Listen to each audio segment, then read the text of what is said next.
Hello everyone and welcome to my channel. This is the 31st part of What If Deku Was Sanji's Reincarnation, My Heroes Reborn. The author of this great fanfic is Emily. Links to them and original story in the description. Chapter 31, Practically Good. Izuku had went to the control room where the footage of all of the exams would be shown. Recovery Girl was also watching in case someone got injured. The doors opened and Izuku was surprised that Achiko entered. "Oh, Achiko," said Izuku, surprised. "I guess I shouldn't be surprised that you're here," said Achiko. "Yeah. I don't want to work with him and he doesn't want to work with me," said Izuku. "Yeah, that does make sense," said Achiko. "What about your partner?" asked Izuku. Achiko was partnered up with Aoyama. "Well, he's a bit preoccupied at the moment," said Achiko. "He was busy checking out his reflection." Izuku's sweat dropped when she told him that. Especially since he knew a couple guys like that in his past life. "I figured that I should learn from the other exams," said Achiko. "Yeah," said Izuku. She looked at him and started blushing profusely. "Hey, are you okay?" asked Izuku. "I'm fine. I'm really," she said, fiddling with her fingers. Izuku looked at her and realized it was another personality shift. "Have your personality shifts been getting worse?" asked Izuku. "Oh, not really," said Achiko. Izuku sighed when he said that. While this happened multiple times a day, he understood why. His and Sanji's personalities were almost complete opposites. They would have such different reactions, and sometimes Sanji's would be first or it was just it asserting itself for some reason. But the others had a sort of zen, the personalities got along. Toru, he noticed, would be a bit more hyper at times and Momo would become more stern and forceful. But really Achiko, it happened very rarely, and he was getting worried. But he knew he had to worry about that later. The first exam was starting. It was Kirishima and Sato against Cementos. Both of them had super strength, with Sato eating sugar and becoming super strong while Kirishima had hardening, but both of them had time limits and Cementos didn't. So he was able to beat the two super quickly and they had failed.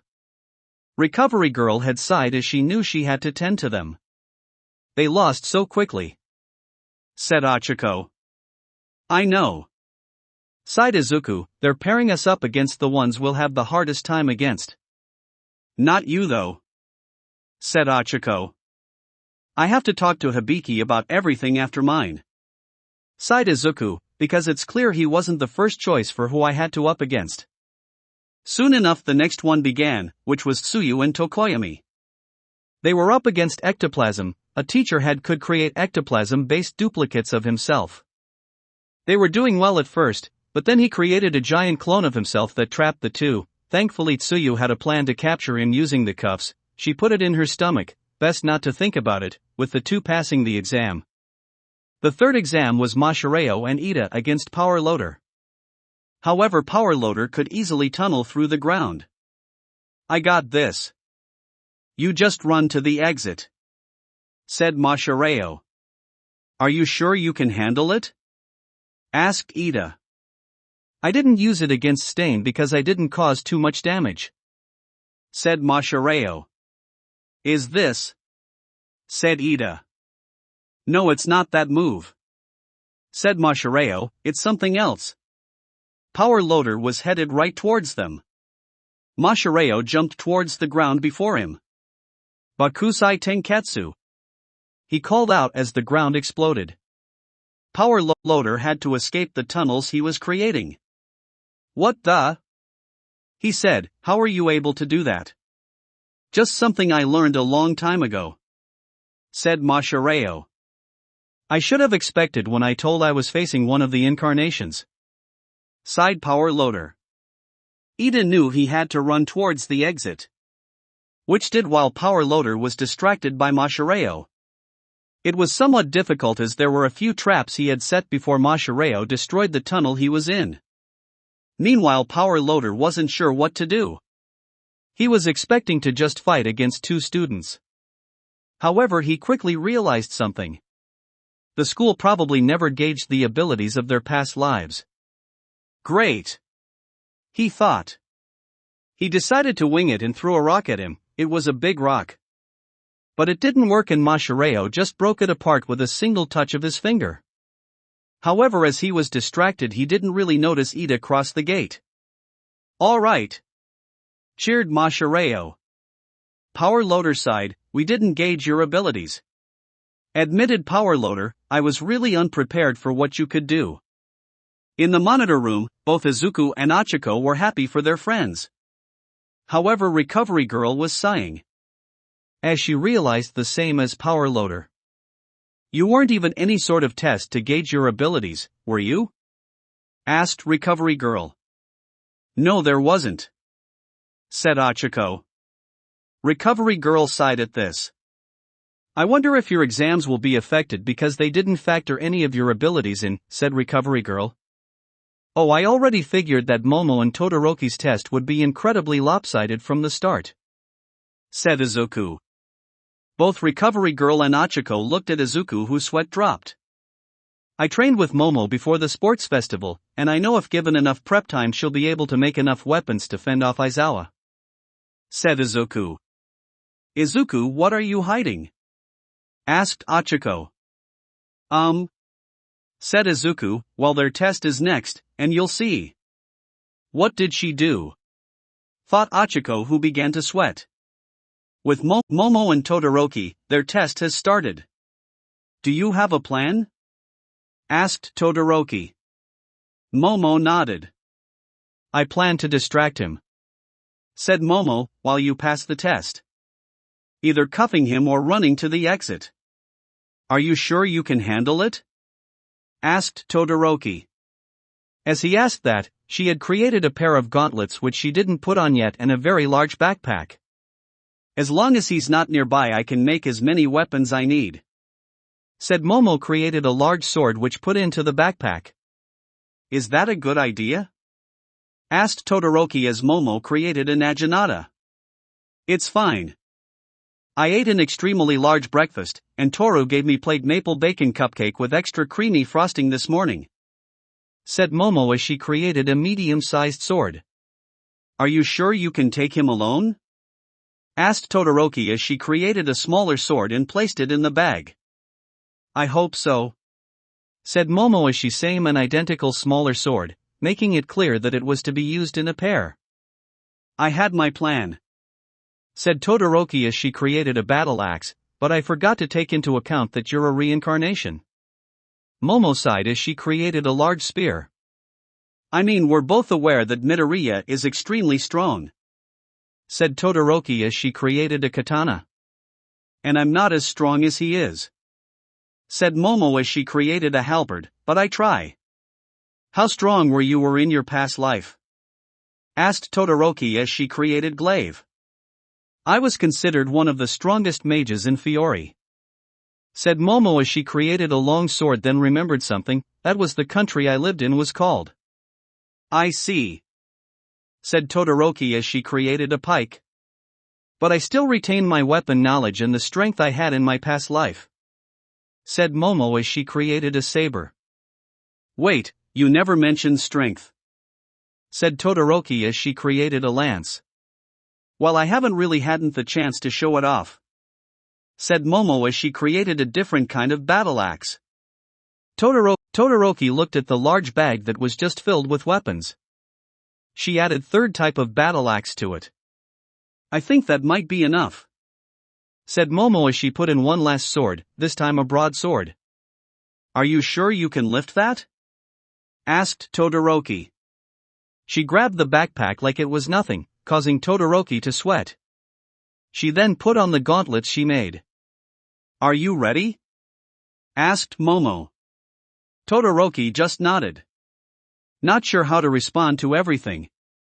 In the monitor room, both Recovery Girl and Achiko stared at Momo lift the large bag full of weapons like it was nothing.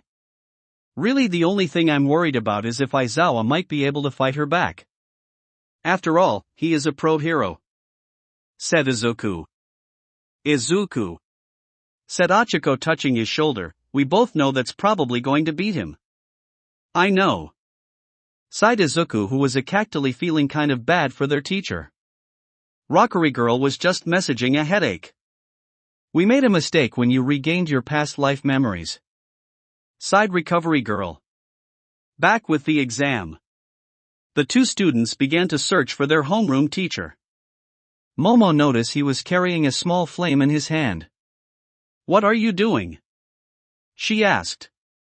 It's something to test if he's here, said Todoroki. My plan was actually something similar to what you had in mind with our roles reversed, but the more I think about it, the more my plan makes sense, said Momo.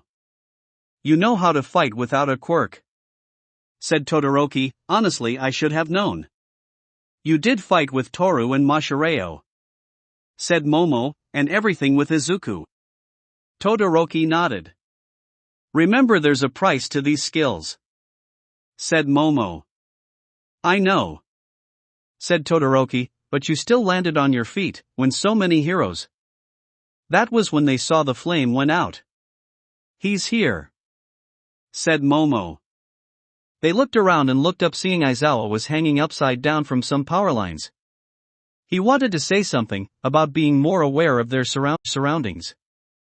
However, Ho's words died when he saw her carrying a giant bag of weapons. A giant bag that she let fall to the ground that broke the concrete when it landed. Hibiki's words of warning echoed in his mind. Are you sure that's a good idea? Momo does fight quirk less? And if given the proper prep time, she might be able to get the jump on you. Momo grabbed the smallest of the three battle axes and aimed an attack at him. The axe missing near inches from his head, cutting a few strands of hair away. He could tell that was something of a warning shot. He looked at the girl in front of him, her eyes and body language, they weren't that of a student, they were that of a battle-hardened warrior who had been through years of fighting. His eye twitched. I should have listened to him, said Aizawa to himself. Meanwhile, in the training grounds that Hibiki was using for his test. Huh? Said Hibiki. What is it? Asked Aiko. I just felt a strange sense of smug satisfaction that I can't explain, said Hibiki. Whatever, said Aiko. Back with the test. Aizawa knew he had to be on his toes. And he was the third one to come to the realization. They never gauged their past life abilities, the only two that they really gauged were Izuku and Toru, but that was only because of how far Izuku got in the sport festival, and Toru was very open about her strange new reality warping abilities that even she didn't understand. He had to dodge another axe attack from his battle-hardened student. However, he was getting used to her movements. There should be an opening, he thought. However, even Momo noticed that tossed the axe at him, which he dodged, and she grabbed the twin swords she created. And it wasn't just using her swords that managed to use her legs for kicking. You're far more skilled than I thought, said Aizawa. She kept quiet, not really in the mood for bantering. She instead focused on the fight, and once he got too used to the fighting style, she threw one of the sword at his capture scarf, embedding a piece of it in a nearby wall. He gritted his teeth. Both of them knew that it wouldn't distract him for long. But it was just enough time for her to fetch the glaive from the bag. He removed the sword from the scarf, but had to dodge the glaive attack. However, he got an idea to finally stop her attacks. He aimed his scarf, which was capture weapon, at her hands, her tying her to the glaive. I'm sorry, but you made a mistake, said Momo. Aizawa's eyes widened as he realized what she did. If she could lift a bag full of weapons that made a small crater when dropped, she was strong enough to resist him. Or use the capture weapon against him. She used the capture weapon arrow pull him close to her. Aizawa gritted his teeth, waiting for the next move. Only to notice too late that Todoroki approached him from behind and slapped on the cuffs. What? Said Aizawa. You were preoccupied with me, you forgot about him. Said Momo, you're supposed to be a pro. I completely underestimated you. Said Aizawa. Is this about the sport festival? Said Momo. Aizawa didn't answer. I gave up because of other reasons. Said Momo, I could have beaten Bakugo. But I didn't for a number of reasons. Both Todoroki and Aizawa looked at her and realizes it might have something to do with the fact she more than likely knew about the bullying before everyone else. However, at the same time, he also knew he really shouldn't have underestimated her. He had heard stories about the heroes that remained so more often than not gained at least one impressive skill or ability. He had been warned, he had known that she had the memories of an adult and had admitted before that she knew how to use a multitude of weapons.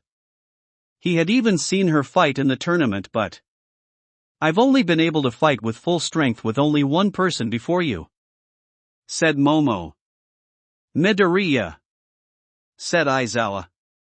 Momo nodded. Aizawa sighed, I won't make the same mistake.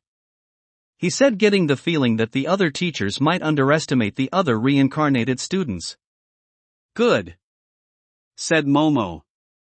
Momo and Todoroki both breathed a sigh of relief. Sorry I had you do that, said Momo. It's fine, admitted Todoroki. Momo nodded at him with a smile. And with that the two passed their exam. However, there were still other exams to go through, and hopefully the other students wouldn't be like Kirishima and Sato and fail, so who knew what was going to happen? Only time will tell. That will be it for this part. I hope everyone enjoyed. If you did, please leave a like and comment if you want part 32. If you want to hear more from me, subscribe. I hope to see you all in the next one.